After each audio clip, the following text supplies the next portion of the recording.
Donald Trump is calling out his own Attorney General, Pam Bondi, for a lack of legal action by the DOJ in prosecuting his own perceived enemies.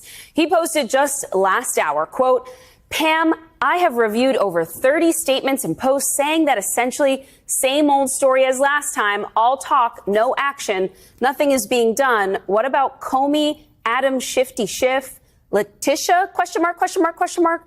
They're all guilty as hell, but nothing is going to be done. We can't delay any longer. It's killing our reputation and credibility." All right, folks. So a story broke yesterday, which proves conclusively that we are in a true red alert emergency moment. Donald Trump issued this unhinged rant on Truth Social, which read as a private DM to Pam Bondi, his attorney general. And then he deleted it, and then he reposted it. But what it amounts to is an explicit order by the President of the United States to his attorney general to prosecute his political adversaries regardless of the evidence against them. This is Watergate times 1,000. This is objectively an impeachable offense.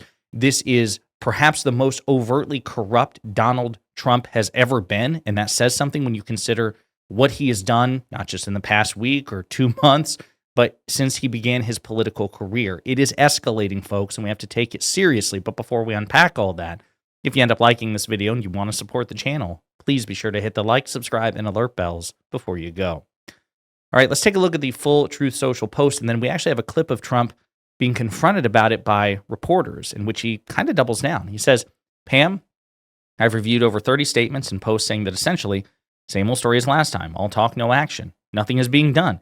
What about Comey, Adam Shifty Schiff, Letitia," referring to Letitia James, the Attorney General of New York. "They're all guilty as hell, but nothing is going to be done." Then we almost put in a Democrat-supported U.S. attorney in Virginia with a really bad Republican past, a woke rhino who was never going to do his job. That's why 2 of the worst Democratic senators pushed him so hard. He even lied to the media and said he quit and that we had no case. No, I fired him, and there's a great case, and many lawyers and legal pundits say so. Lindsay Halligan is a really good lawyer and likes you a lot. We can't delay any longer. It's killing our reputation and our credibility. They impeached me twice and indicted me 5 times over nothing. Justice must be served now. All caps, President DJT. So again, very clear that this is about retribution for his 2 impeachments and the multiple indictments. The Jack Smith indictment, the classified documents indictment, the Georgia indictment against him by Fani Willis, and of course the Manhattan prosecutions as well. So this is just a major escalation. Okay, and again, we'll get to some of the reactions of it, but here's Trump leaving the White House last night and being confronted about it by reporters. Mr. President. Hello, hi. Are you criticizing Pam Bondi for not? Are you No, I just want people to act. They have to act, and we want to act fast. You know, they were ruthless and vicious. I was impeached twice. I was indicted 5 times. It turned out to be a fake deal, and we have to act fast. One way or the other. One way or the other.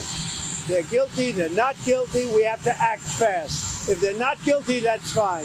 If they are guilty or if they should be charged, they should be charged. And we have to do it now. So the thing is, in his message to Pam Bondi, he doesn't make any room for the possibility that they're not guilty. He says they are guilty as hell. And if they're not guilty, that might be why they're not being prosecuted to the extent that you want, Donald Trump. Like that's part of the point. If Donald Trump really considered the possibility that the people he doesn't like were not guilty, then he might entertain that as the reason that they're not being prosecuted to the extent that he was satisfied. Remember, in his first term, and people try to rewrite history about Donald Trump, Trump relentlessly tried to prosecute Hillary Clinton, James Comey, and so many of his political opponents. It just didn't go anywhere because there was no evidence by which you could prosecute them. We've debunked this claim time and time and time again, this idea that, it was all rhetoric, but once I got in office, I was like, hey, don't go after my opponents. I was just talking smack. No, it's not true. He relentlessly, publicly and privately, tried to get these people prosecuted. And every time they had to come back and say, Mr. President, I'm sorry, we looked into this, we tried, but there's just nothing here to make the case. That's what's apparently happening now, and Trump is getting upset. So he clearly does not believe that there's a possibility that these people are not guilty. He already has a particular outcome in mind, and he's working backwards, and he's demanding that Attorney General Pam Bondi do the same. The Wall Street Journal is pretty clear about this too. Trump pushes Attorney General Pam Bondi to prosecute political foes. President ratchets up pressure on Justice Department after forcing out a prosecutor who didn't charge a pair of adversaries. Again, this is the sister publication of Fox News. This is a conservative, relatively pro-Trump outlet. But they just don't have Trump derangement syndrome in the sense that they're not a part of a cult. They're inclined to grade him on a curve. They really want him to succeed, but they recognize that he's incredibly corrupt. And so they have to balance these things.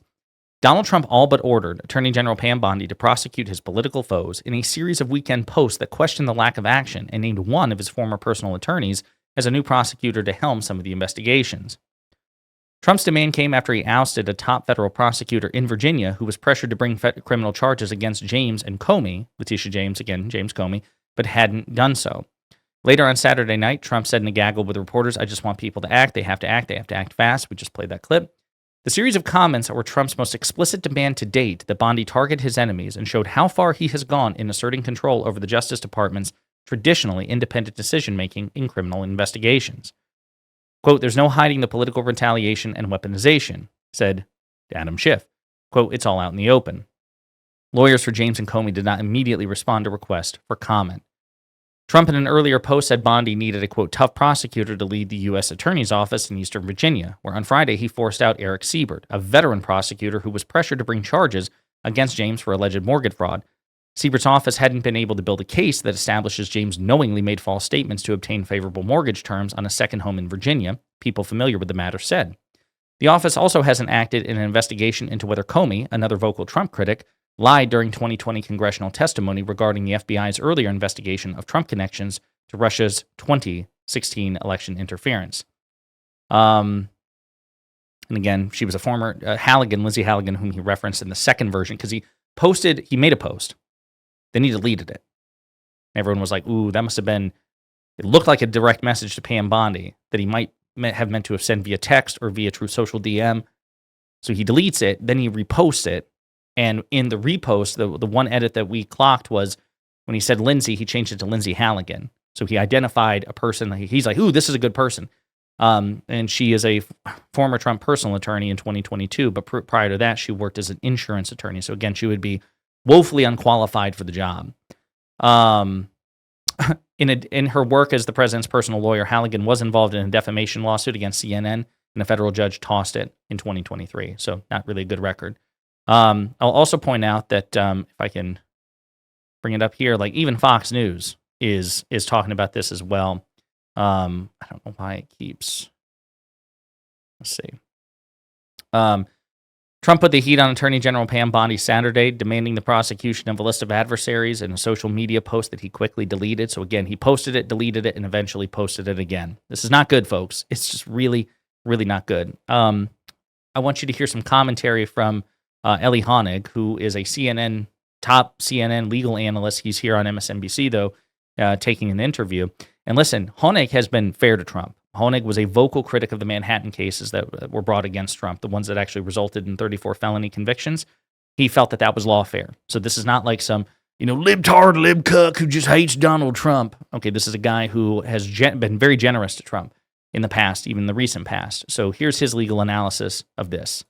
Elie and Torrey are still here with us to try and make sense of that. So, Elie, does Trump sound nervous to you? I don't know that he's nervous as much as frustrated with his attorney general because she has not gone after these people he disfavors. I mean, this is, I sort of have become numb to a lot of things Trump posts on Truth Social. I just, whatever, move past. But this is a big deal. I mean, he's overtly, explicitly, publicly telling his attorney general, I want to see indictments of these three people. Now, we know from the reporting that this attorney general who was fired, according to Trump, or quit, whatever, Eric Siebert, a veteran prosecutor who had been nominated by Trump, looked at this case and concluded the evidence was not sufficient. Todd Blanche, according to the reporting, the deputy AG, who I've known for a long time, who represented Trump criminally, he said he didn't think there was enough evidence to charge Letitia James, and Trump. So I just want to stop right there. So not only do you have a Trump nominee who then Trump turned on. Oh, you're Rhino.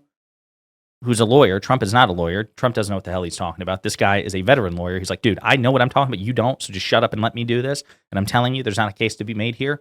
If that wasn't enough, Trump's own deputy attorney general, Todd Blanche, who used to be Trump's personal attorney, this guy's a Trump loyalist. He's like, yeah, there aren't cases to be made here. And Trump is still acting with impunity and overt politicization of the Justice Department. View here is sort of, Who cares? Plow ahead. Let's get the indictment and worry about it later. Yeah, highly frightening. As you said, 2 people looked at this and said, there is not enough evidence to charge her. And that's just 2 people at the top. I'm sure all the under people And also, I hate to say it, but 2 kind of Trump loyalists, right? I mean, it's like, it's one thing if they were objective, but people who are appointed by Trump who are willing to say to the president, we've got nothing. We don't have a leg to stand on. Had clearly already gotten the message. We want to arrest her. We want to see her in bracelets. We want to put her on trial. And they can't find, we can't do it. Yeah. There's no case against her. Still keep trying. That's dictatorship. This is not good, folks. It's really, really not good. This is where we are.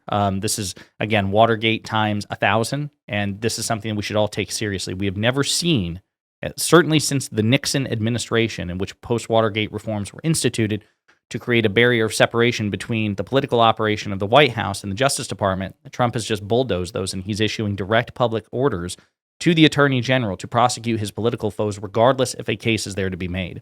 That's incredibly dangerous. That is absolutely authoritarian. It's an impeachable offense, and this is something that we need to take note of. It's a true emergency red alert situation. In the meantime, let me know what you think in the comments.